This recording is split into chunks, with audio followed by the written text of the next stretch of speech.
Welcome to this edition of Local Business Spotlight.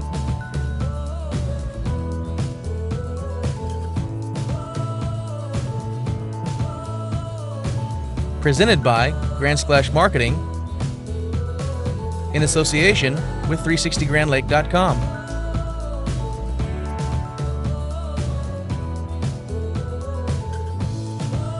This week, we travel to the South Grand Lake Regional Airport to meet with Brent Howard.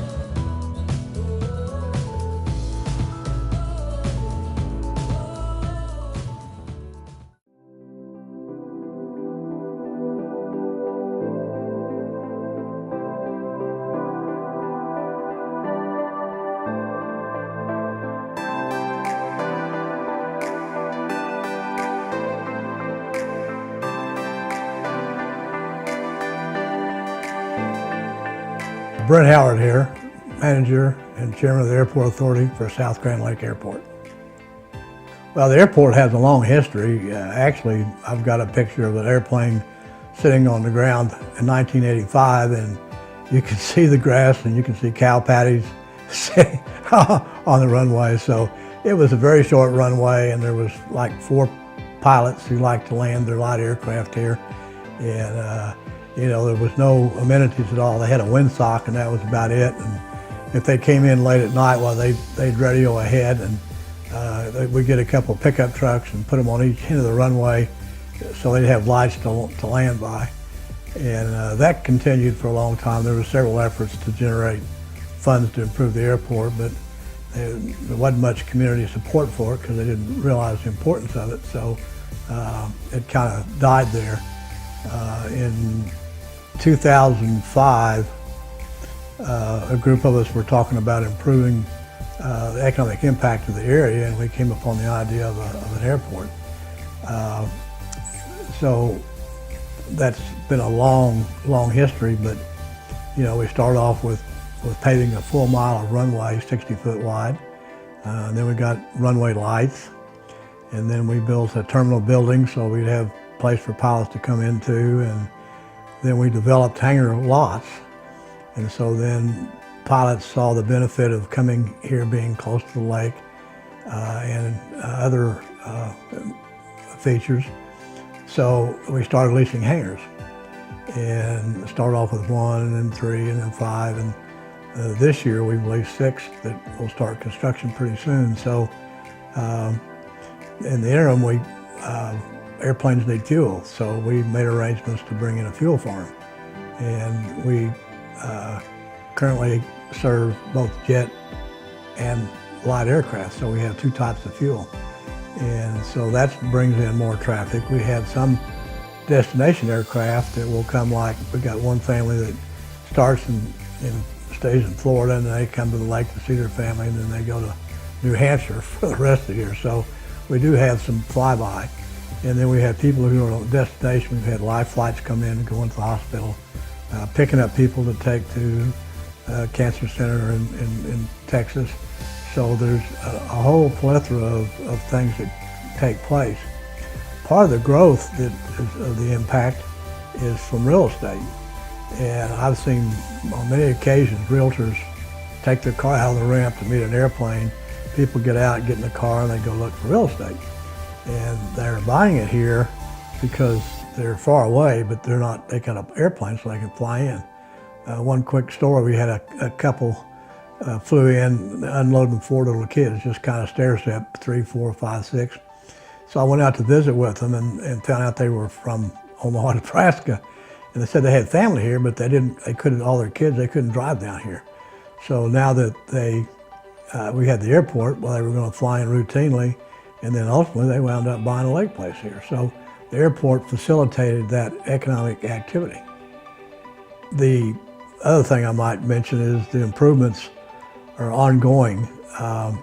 Every year we produce some type of improvement to the airport to make it more user-friendly.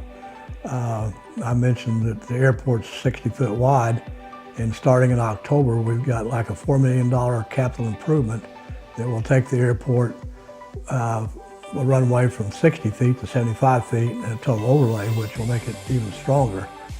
And currently we can handle most any of the smaller jets. So it's plenty good for that, but with extra strength in the runway, well, we could really take in some large jets if they come in. The other thing that's happened, we do this in 5-year increments, is that a parallel taxiway is a huge improvement for an airport, and we've got that in our capital improvement budget, and it's another $4 million. Asset-wise, it's pretty good for the community. We started off with 54 acres and had a value of about $108,000. Our balance sheet today is like just shy of $4 million. When we complete the runway expansion and overlay, it'll be $8 million.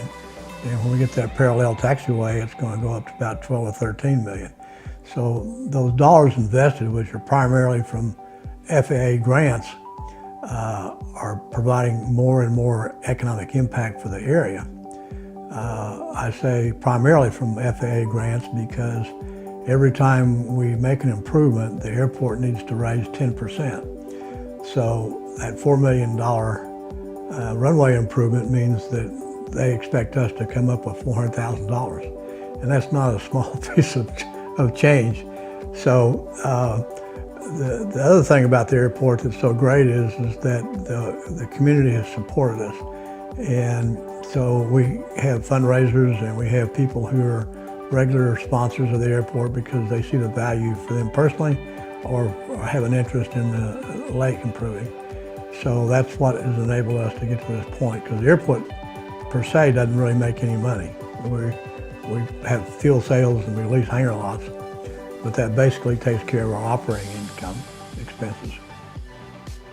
You know, another important aspect of the airport is that we think about the public and to provide services.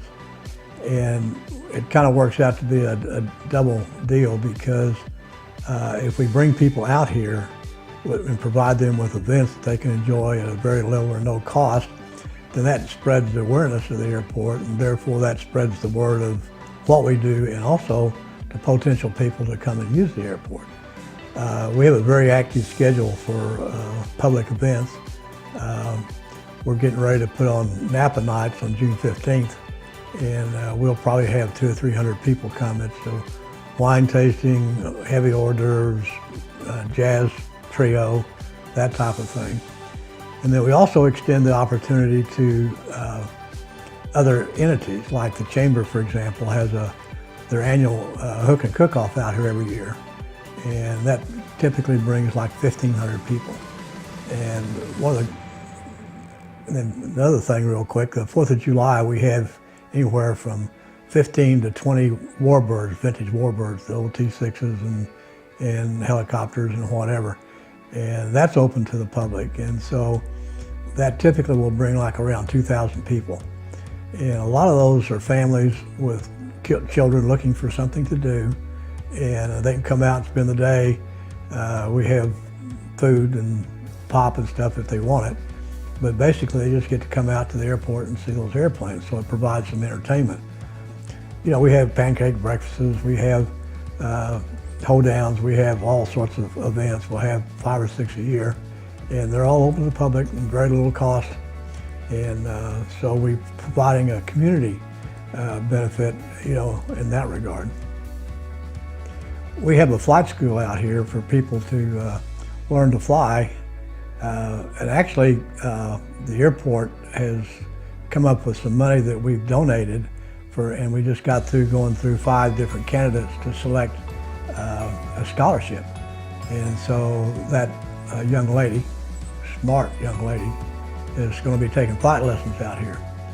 Well, with a flight school, a lot of people are interested and they never have flown before. So twice a year, we have a flight day.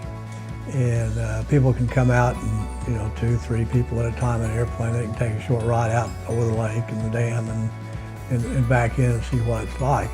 And those are really inexpensive. It's basically about $50, which covers the cost of the fuel for the airplane. Pilots donate their time, donate the airplane. It's all, you know, to promote aviation. The other thing that happens is that people are curious about the airport and they'd like to take a look at it. So anytime, of course, we have all these events, which the whole airport's open to be toured. But if someone is interested in the airport, you can call me at 918-693-1855. The other thing that we get comments on is, well, we'd kind of like to help the airport, and then it's tax time and we can use a donation or whatever. And by the way, we're a public trust, so any kind of donations that are made are tax deductible. But we have a really comprehensive website that's got pictures of airplanes that tells about the airport history, what we've done, what we're going to do, and that's www.southgrandlakeairport.com. So if you have some curiosity about the airport, why, I certainly encourage you to take a look at it.